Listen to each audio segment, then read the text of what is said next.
Kas jau kas, bet ligos per atostogas mažiausiai pageidaujamos. Bėda, kad joms tai visai nerūpi, kad yra aukštas kraujospūdis. Tokiamis karštomis dienomis kaip šią savaitę beveik niekada nepamiršta parodyti, ką gali. Kaip per karščius atsilaikyti šiek tiek vėliau. Kol kas išsiaiškinkime iki galo, kada dėl to kraujospūdžio pradėti nerimauti. Yra kelios sąvokos, kalbant apie normas, tai yra optimalus arba idealus kraujospūdimas 120 ir 80. Toliau yra normalus kraujospūdis, tai iki 130 ir 80-85. Ir toliau dar yra viena sąvoka aukštas normalus, kai kraujospūdis viršutinis nuo 130 iki 140, o apatinis nuo 85 iki 90. Dar galima laukti ir stebėti. Visa tai, kas yra virš 140 ir 90, tai yra padidėjęs kraujospūdis ir mes vadiname tai arterinė hipertenzija arba kraujospūdžio padidėjimo liga. Padidinto kraujospūdžio liga yra bene vienintelė liga kardiologijoje, kurią reikia gydyti pagal prietaiso parodymą. Tai yra, jeigu skaičiai per dideli, tai jau blogai. Ir jeigu lauksi, kad kas nors pradės šlubuoti, skaudėti, permušimai, tai reiškia, kad jau aukštas kraujospūdis kam nors įkando, ką nors jau apgadino. Ar širdį, ar smegenis, ar akis. Gali nuskambėti baugiai. Arterinė hipertenzija, kai jau ištinka, tai visam. Tačiau tinkamai kontroliuojama, ji gali visai netrukdyti jausti žvaliam. Svarbu su ta liga negudrauti. Jeigu yra 3 laipsnio arterinė hipertenzija, kai kraujospūdis viršyja 180 ir 110, tai vadinama sunkia hipertenzija. Be vaistų gyventi negalima. Todėl, kad gresia insultas, gresia infarktas, gresia inkstų nepakankamumas, gresia regos praradimas ir taip toliau. Mes visi norime gyventi ilgai, tačiau norime laukti senatvės ne invalido vežimėlyje. Tas gydymas yra nepertraukiamas visą likusį gyvenimą. Pagrindinis gydymo principas ne sudėtingų, šiuolaikiškų, mandrų vaistų paieška, nes tokie dar neišrasti.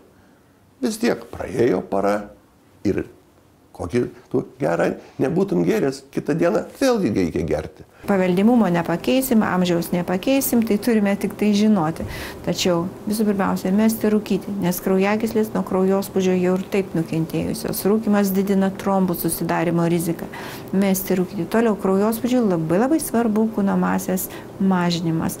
Mes labai gerai matom, sumažėjus kraujospūdžiui, sumažėjus kūno masė, mažėja kraujospūdis, netgi mažėja vartojamų vaistų dozės ir galima visai atsisakyti vaistų. Kūno masės mažinimas. Taip, toliau reguliarus, fizinis, dozuotas, tvarkingas fizinis krūvis. Treniruoja širdies raumenį, treniruoja kraujagyslės ir ilgainiui kraujospūdis mažėja. Toliau dietos sutvarkymas. Druska ir dar kartą druska. Nevalgykime sūriai ir taip konservuotose maisto produktuose, visokiose jau apraštose maisto produktuose, ypatingai mėsoje, pilna druskos ir taip jau pridėta. Stresas reguliavimas, savo požiūrio į gyvenimą, į savo tikslus, į viską keitimas, pakankamas poilsis, kokybiškas miegas. Atostogos, mes gyvenam be atostogų. Pacientai papasakoja, kada atostogavo prieš 3-4 metus, tai yra siaubas. Tad gal pats laikas atsigriebti šią vasarą? Karštis gali visai netrukdyti mėgautis atostogomis, jei nepamiršime kelių paprastų dalykų. Pirmiausia, skysčių. Per kaitrą sulėtėja kraujotaka ir padidėja kraujo klampumas. Jei skysčių nepakankamai, gresia atsirasti trombams. Jie gali užkimšti smegenų ar širdies kraujagyslės, o tada tik žingsnelis iki infarkto ar insulto. Ir dar, turbūt nesiginčysim, rūpesčiams ir nervams su vasara tikrai nepakeliui. Tiesa? Kai stresuoji, kai nervinės, išsenka nervų sistemos galimybės reguliuoti kraujospūdį, tada jis pradeda didėti. Už tai liaudyje tai vadinama, kad 95% kraujospūdžio yra nuo nervų. Pabaigoje atostogų desertui viena mažytė formulytė. Labiausiai rekomenduojama skeptikams, manantiems, kad tobulai sveikam būti neįmanoma.